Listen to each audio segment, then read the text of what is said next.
चलिए स्टूडेंट्स ध्यान देंगे, कल हमने जो रिलेटिव प्रोनाउन पढ़ा था उसका एक छोटा सा टेस्ट है यहाँ पर, देखते हैं आप लोग कितने नंबर स्कोर में से कुछ लोग जो हैं ऐसे भी रहेंगे जो कि चीजों को बहुत अच्छे से समझेंगे और अपना बेस्ट देंगे। लेट्स सी कितने लोग देते हैं, देखते हैं हम लोग। पूरा अटेंशन 100%। हु, व्हाट, विच और दैट, चारों का मतलब मैंने आपसे क्या बताया था भाई? इन चारों का मतलब जो है जो होता है, सबको पता है? जो ये चारों रिलेटिव प्रोनाउन है आपके, ठीक है ना। इसके बाद ये दो भी रिलेटिव है, ये रिलेटिव प्रोनाउन नहीं है, हाँ ये आपके कहीं ना कहीं थोड़ा सा रिलेटिव प्रोनाउन की तरह वर्क करते हैं, लेकिन ये जो दो हैं ये आपके एडवर्ब है। बताऊंगा कैसे जुड़ते हैं ये। नाउ सबसे पहले हम लोग बात करते हैं हु की। हु मतलब क्या होता है? आप जब किसी पर्टिकुलर व्यक्ति के बारे में बात करें, जैसे मैंने कहा यहां पर मैं कुछ सिचुएशन लिखता हूं, the boy, the girl, Rohan, ठीक है, हाँ ठीक है, रवि, रवि तो फेवरेट है ना। The boy who is standing there, who is standing, ध्यान देना सारे स्टूडेंट, इसको स्पेशली ब्लैक से लिख रहा हूं मैं। लड़का जो वहां खड़ा हुआ है is my friend, is my, ध्यान से देखना इस सेंटेंस को, क्या दिख रहा है इस सेंटेंस में आपको? इसमें ये जो लाइन लिखी है हु इज स्टैंडिंग देयर, ये लाइन जो है स्पेसिफाई कर रही है किसको? लड़के को, लड़के की विशेषता को बता रही है। और यही लाइन जो है हु इज स्टैंडिंग देयर, ये जो सेंटेंस है, ये जो क्लॉज कह सकते हो या फिर सेंटेंस कह सकते हो, डिपेंड है किसके ऊपर? मेन सेंटेंस के ऊपर। मेन सेंटेंस क्या है? The boy is my friend, जो कि ब्लू में लिखा हुआ है, ये मेन सेंटेंस है। आप चाहें तो इसको ऐसा भी लिख सकते हैं कि the boy is my friend who is standing there. यहां हु का मतलब क्या निकल रहा है स्टूडेंट? ठीक है, और जरूरी नहीं कि जो ही निकले, कभी जिसने भी निकलेगा इसका मतलब। जिस देखो मैंने कहा गर्ल जिसने आपकी मदद करी वो मेरी सिस्टर थी, लड़की जिसने आपकी मदद करी वो मेरी सिस्टर थी। The girl who helped you, you know, was my sister, was my. अब आप मुझे बताएं यहां पर हु का मतलब क्या निकल रहा है? जिसने। क्या आपको समझ में आ रहा है अच्छे से? रियली? कोई डाउट है? तो यहां भी हु, यहां भी हु लगा है। अभी हम सिर्फ हु की पढ़ रहे हैं, फिर हम आगे व्हाट को, विच को और दैट को भी देखेंगे, ठीक है ना। अच्छे से सारे स्टूडेंट को समझ में आ जाएगा, सिर्फ सुन लेना ध्यान से। नेक्स्ट है रोहन। कौन है भाई? Rohan. Rohan is the boy, Rohan is the boy blank can help you. Rohan ऐसा लड़का है जो आपकी मदद कर सकता है। तो here the right answer is, आई क्या बात समझ में? Rohan is the boy who can help you. तो यहां हु का मतलब क्या निकल रहा है? जो। He is the man, he is the, वो ऐसा आदमी है हु नोज एवरीथिंग, जो सब कुछ जानता है। अब मुझे बताओ यहां पर इस सेंटेंस में ये हु जो है वो क्या है? जो का मतलब। तो ये चारों हु जो लिखे हैं students, let me tell you, ये आपके क्या है बताइए? ये आपके हैं रिलेटिव प्रोनाउन। क्या है? जो या फिर जिसने का अर्थ दे रहे हैं। और किसके लिए दे रहे हैं? पर्सन के लिए, इंसानों के लिए। किसके लिए? अगर इसकी जगह कोई एनिमल होता, कोई नॉन लिविंग चीज, बुक होती, कॉपी होती, पेंसिल होती, तो फिर आप क्या लगाते हैं? विच। याद रखना, थिंग्स के लिए और एनिमल्स के लिए आपको हु की जगह क्या लगाना होता है? विच। ऐसे व्हाट का उपयोग कहां करते हैं आप? थॉट्स के लिए, विचारों के लिए। कैसे करते हैं वो बताता हूं मैं आगे। यहां तक पहले मुझे बताइए कि आपको हु समझ में आया? अब हम व्हाट को समझते हैं। मैंने आपसे कहा लिखो जो आपके माइंड में चल रहा है, लिखो जो आपके माइंड में। तो पहले देखो दो सेंटेंस यहां पर है। पहला है लिखो जो आपके दिमाग में चल रहा है। यू आर बिट कंफ्यूज कि सर मैं क्या लिखूं, what should I write, I don't know what to write. So I am suggesting you write what is running in your mind. क्या बोलेंगे? What is running in your mind, या what is going on your mind. Are you getting? Going on या running दोनों use कर सकते हो। इसका मतलब होता किसी वर्ड का चलना। क्या समझ में आ रहा है क्या पढ़ा रहा हूं मैं? अच्छे से। ऐसे ही देखो अगला सेंटेंस, मैंने आपसे कहा करो जो तुम्हारा दिल का है। Do what your heart says, do what your heart says. आपको सुनना चाहिए जो आपके पेरेंट्स कह रहे हैं। You should listen what your parents saying, what your parents suggesting, what your parents advising. जो भी आप लिखना चाहो लिख सकते हो, it's up to you. Getting? समझ रहे हो गया? तो भाई ये क्या हो गया आपका? अरे क्या हो गया? क्या आपको समझ में आया?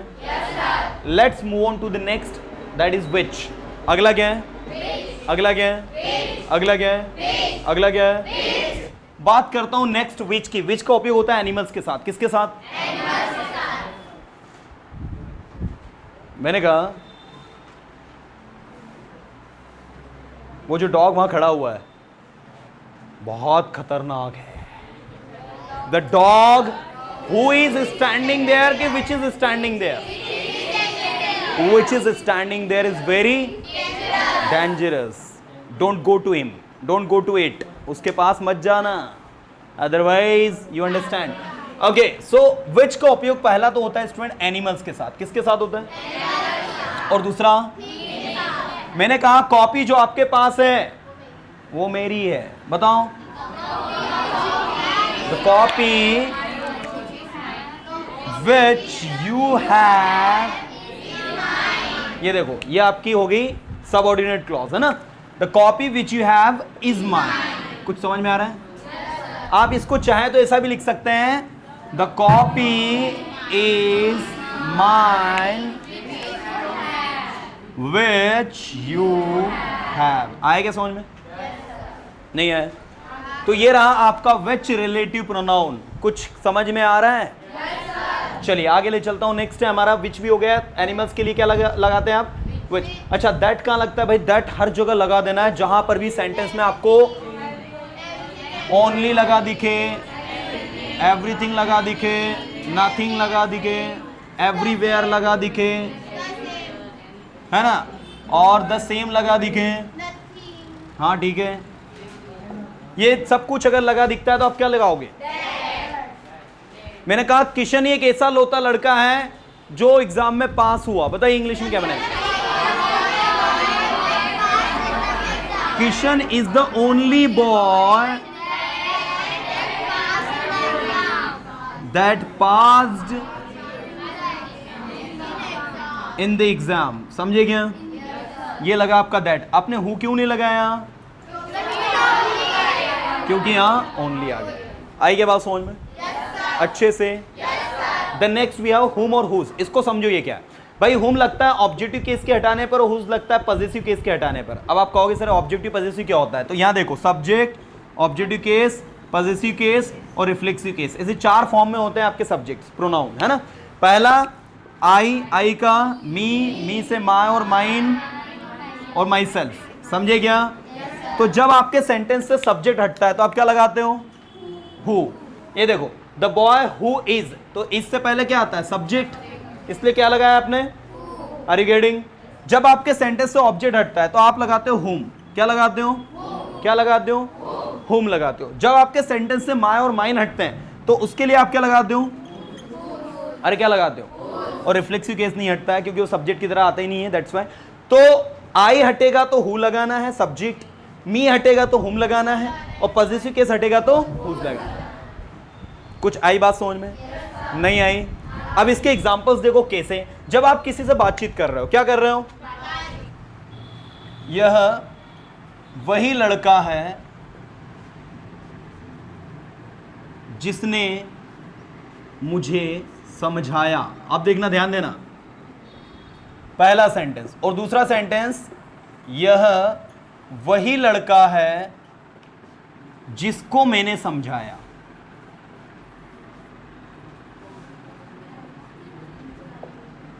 बताइए भाई, दो सेंटेंस यहां पर लिखे हुए हैं। एक बार सेंटेंस में आप क्या कर रहे हो, एक में आप समझा रहे हो और दूसरे में वो लड़का आपको समझा रहा है।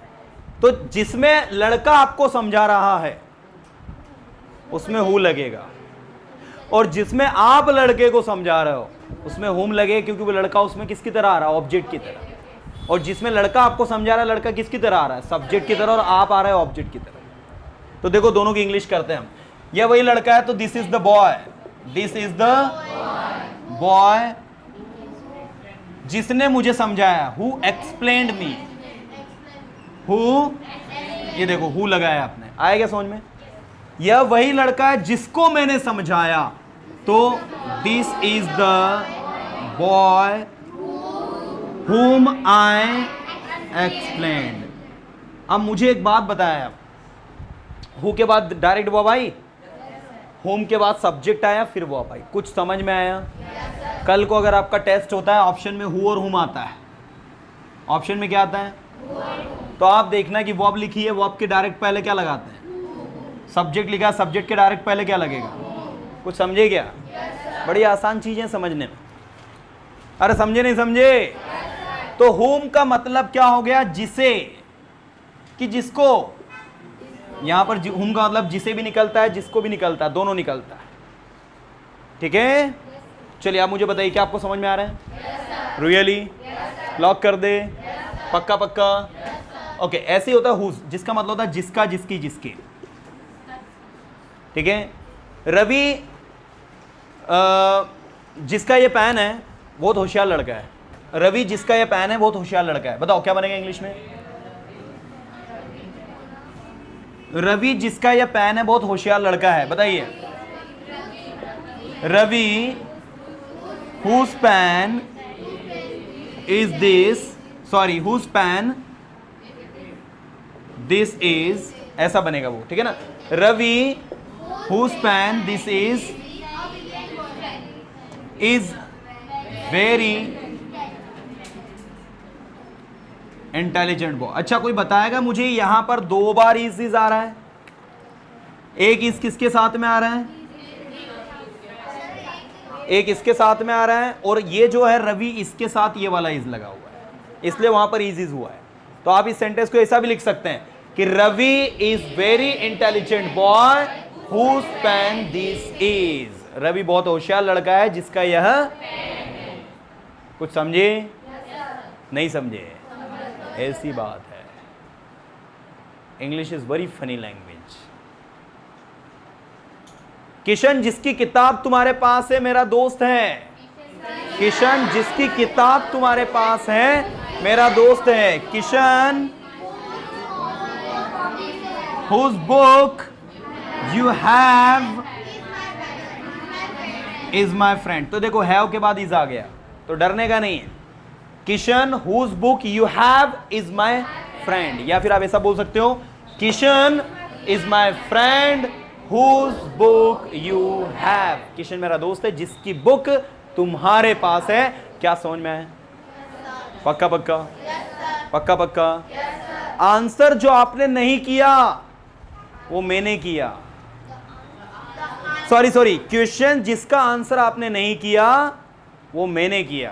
Question that answer you didn't, I did that, I did that. Pen जो तुमने खरीदा मेरे पास भी वैसा ही पेन है। The pen which you bought I have got the same, I have got the same. अब यहां पर बात करते हैं वेयर। वेयर मतलब होता है कहां, इसका क्या हो जाता है जहां। वेन मतलब होता है कब, इसका क्या हो जाता है। ये दो देख लो, मैं जानता हूं जहां आप जा रहे हो। I know where you are going, मैं जानता हूं जहां आप रहते हो। और अगर आप कहो जगह जहां आप रहते हो मैं जानता हूं, the place where you live I know that, I, वो मैं जानता हूं। तो ये रहा आपका वेयर। जगह जहां बैठे हुए रवि बैठता है वहां पर, the place where you are sitting, Ravi seat there, Ravi you are not supposed to sit there because the place where you are sitting is not yours, it belongs to Ravi. So this is where means jahan, when means जब आप आओगे, जब आप जाओगे, जब आप लिखोगे, जब आप बोलोगे, जो कुछ भी whatever, जब कभी भी, जहां कहीं भी, जो कोई भी 10 में से आपको सारे के सारे क्वेश्चंस में हु, whom, which, what और that इनसे फिल करना है इसको, इससे बाहर कुछ भी नहीं है, इनमें से ही कोई ना कोई कुछ ना कुछ इसके अंदर आने वाला है। तो सबसे पहला प्रश्न है, this is the boy blank can help you.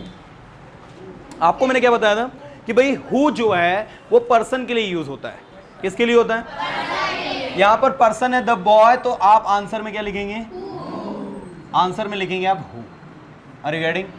So this is the boy who can help you, ये वही लड़का है, ये वह लड़का है जो आपकी मदद कर सकता है, राइट? चलो नेक्स्ट हम लोग देखते हैं, सीमा इज द ओनली गर्ल, सीमा इकलौती ऐसी लड़की है, ब्लैंक कम्स लेट। अब आप देखो पर्सन के लिए हु भी लगता है और पर्सन के लिए दैट भी लगता है, पता है सबको, लेकिन डिफरेंस क्या है, हु वहां लगाते हैं जब सिंपली आप मीनिंग बता रहे हो, लेकिन दैट आप वहां लगाते हैं जब ओनली आए, नथिंग आए, नोवेयर आए, एवरीथिंग आए, द सेम आए, इस तरीके की सिचुएशन होती है, तो वहां पर आपको क्या लगाना होता है, कल पढ़ा था हमने, तो the right answer will be that. यहां हु नहीं लगाना है, आपको दैट लगाना है। क्या लगाना है? सीमा ही एक ऐसी लड़की है दैट कम्स लेट, जो हम लेट आती है, बाकी सब बच्चे जो है टाइम पर आते हैं। Next, I know blank has done it, I know blank has done it, मैं जानता हूं ये किसने किया है या जिसने ये किया है। ओके, तो कौन मिसिंग है बताइए, पर्सन मिसिंग है, क्या बोलोगे, अरे क्या बोलोगे, I know who has done it, so this is the actually who. Getting? ये WH वर्ड की तरह काम कर रहे हैं यहां पर। The dog about blank you are talking always bites any stranger, ठीक है। The dog about who, about whom, about which, about what and about that। यहां पर है आपका पर्सन डॉग, डॉग एक एनिमल है, एनिमल के साथ क्या लगता है, ठीक है। So the dog about which you are talking, dog जिसके बारे में आप बात कर रहे हैं, ऑलवेज बाइट्स एनी स्ट्रेंजर, वो हमेशा किसी अजनबी को काटता है या काट लेता है। गेटिंग? चलो नेक्स्ट में आपको लेते चलता हूं, can you tell me blank road leads to Indore, क्या आप मुझे बता सकते हैं कौन सा रोड जो है इंदौर जाता है। So who road, whom road, which road, what road and that road, which road, very good, this is the answer. Okay, these are knives, ये वो चाकू हैं, blank are made of steel,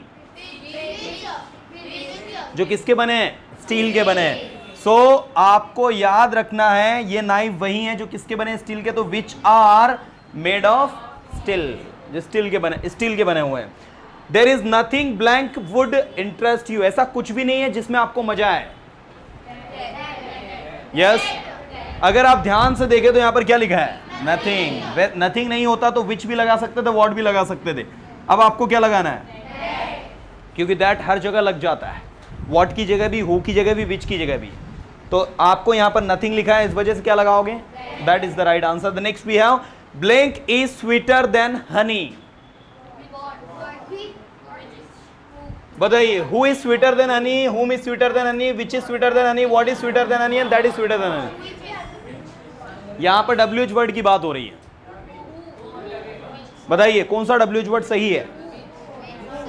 आप समझो सबसे पहले तो कि भाई ये यहां पर क्या लगा है, बताइए, मतलब एक चीज तो क्लियर हो गई, क्या नहीं आएगा। दूसरी चीज, यहां पर कंपैरिजन किससे कर रहे हो आप, हनी से, हनी मतलब होता है शहद, और शहद जो है उसके साथ में क्या आप हु या हुम लगा सकते हो, मतलब ये भी नहीं आएगा। अब आपके पास ऑप्शन कितने बचे हैं, या तो विच आएगा या फिर वॉट आएगा। अरे जो नहीं आएगा उसको हटा दो, जो नहीं आएगा उसको हटा दो, ताकि आपकी प्रोबेबिलिटी बढ़ जाए आंसर सही जाने की। अब अगर इन दो में से आप तुक्का भी लगा के आओगे तो आपका आंसर सही जाएगा। लेकिन अगर 5 में से आप किसी एक को सिलेक्ट करते हो तो वहां पर आंसर गलत जाने की प्रोबेबिलिटी ज्यादा होती। अब आपकी प्रायिकता प्रोबेबिलिटी बढ़ गई है। आपने सवाल किए प्रोबेबिलिटी के, प्रायिकता के सवाल किए नहीं किए? तो वो उसी बेसिस पे ये चीज सॉल्व होती है। अब समझो, आप यहां पर आपके पास 2 ही चॉइस है, एक तो विच लगाना है फिर व्हाट लगाना है। तो अब मुझे आप बताएं कंपैरिजन किस किस के बीच हो रहा है? हनी का, और बताना हम कि शहद से ज्यादा मीठा और क्या है? शहद से ज्यादा मीठा और, तो आप यहां पर विच लगाएंगे। विच is sweeter than honey, which is sweeter than Honey, शहद से ज्यादा मीठा क्या है? अगर आप व्हाट भी लगा दोगे तो वो भी गलत नहीं है, वो भी सही है, लेकिन विच जो है वो ज्यादा सही है, हमें ज्यादा सही लगाना है। अरे समझेगी नहीं? ऐसी बात है। चलिए आगे ले चलता हूं।